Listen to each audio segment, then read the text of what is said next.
We're speaking with Matthew Hoh, running from the Green Party ticket for the U.S. Senate in North Carolina. One of the things that's also become sort of this point of contention, and Jen likes to point this out constantly, because it's not about the party, it's about the candidate. You are a great candidate who happens to be running in a rudderless party.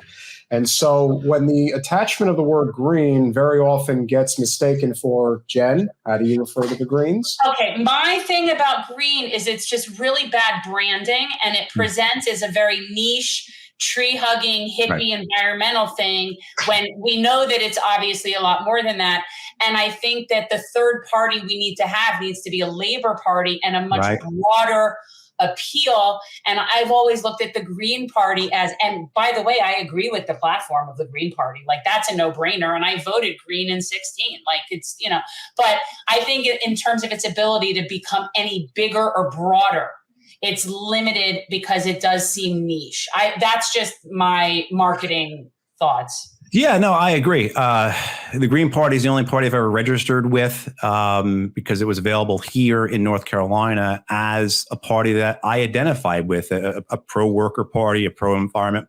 Basically pro, people, planet, profit, or I'm sorry, people, planet, peace over profit, that type of tagline. But certainly too, as how I identify economically, politically, this is the right home for me because it's what is available. I don't bleed green.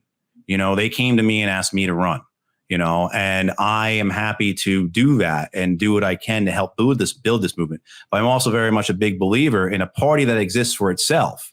Well, that's what we have now with the Democrat and Republican parties.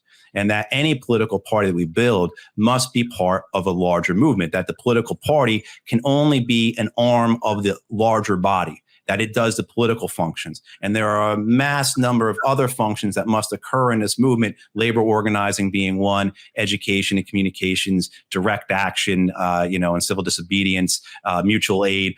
All those different types of things, building our communities, that's part of the larger body of our movement. And the political party is just an appendage to that because it has to be responsible to its constituency. And once it starts existing for itself, basically just surviving on its own ideology as opposed to really belonging to a larger movement, then you get what we have now.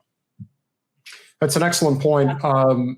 What are your thoughts on the Forward Party? Obviously, we're very friendly with Andrew Yang. We know that he is very much a capitalist, but I don't think is averse to a number of socialistic style policies. But it seems that if anybody really has sort of like the macro vision in mind that really is necessary, that I don't think the Greens or frankly even the Libertarians have, I think that is where his vision does come into play. Any thoughts on what he's doing? Because obviously his primary focus initially appears to be ranked choice voting and open primaries. First past the post voting is the biggest obstacle for any third party movement. There are people who, even if you happen to be and should be on the ballot in November, there are people who are very much going to want to support you. But there are way too many people that still will say, yeah, but we can't let this party win and we can't let that party win. So I have to vote for one of these two parties. Right. What are your thoughts on the Forward Party, what their initial mission is, and whether or not that's something you would consider down the road?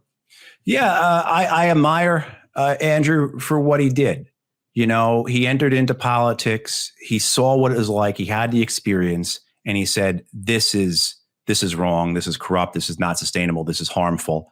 And he is now trying to build something else. I agree with his attitude on our democracy, I think at this point when we say our democracy, we put that in quotes, right? Because it is, we are so limited and it is so broken and so unfair. And again, 3 white folks talking about this, a lot of other folks didn't get to participate in our democracy for quite a while, But, I admire what Andrew's doing, and I think he's on the right track. And I think this fact that he is really specifying that this is the goal of the Forward Party is to, expand our democracy, strengthen it, make it more inclusive. I think that's a really great strategy because he's not getting tied up into other issues. I know he does promote UBI and universal basic income and some other issues.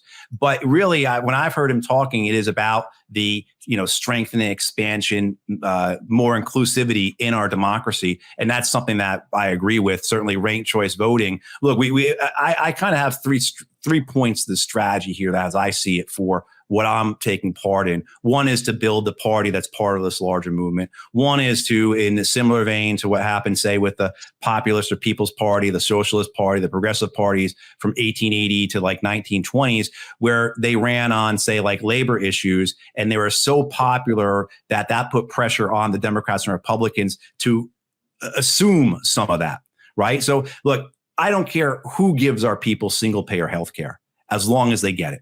Right. I mean, so it doesn't have to come from a third party independent thing. I'd be happy if the Republicans did it, as long as our people get it. Right.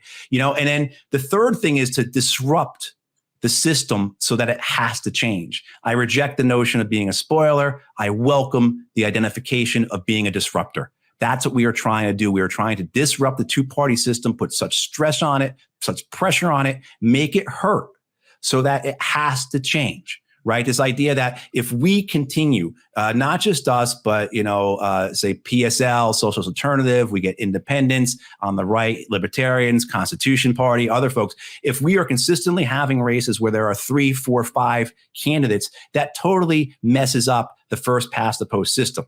And at some point, both parties have to realize the two main parties, the corporate parties, have to realize we are hurting ourselves by allowing this to continue like this and adopt the reforms that we're talking about, such as ranked choice voting. I'm a big believer in proportional representation. I mean, that's certainly a much longer, farther down the road thing. But, the point is, though, is that there's only 2 or 3 other nations in the world that have our form of democracy.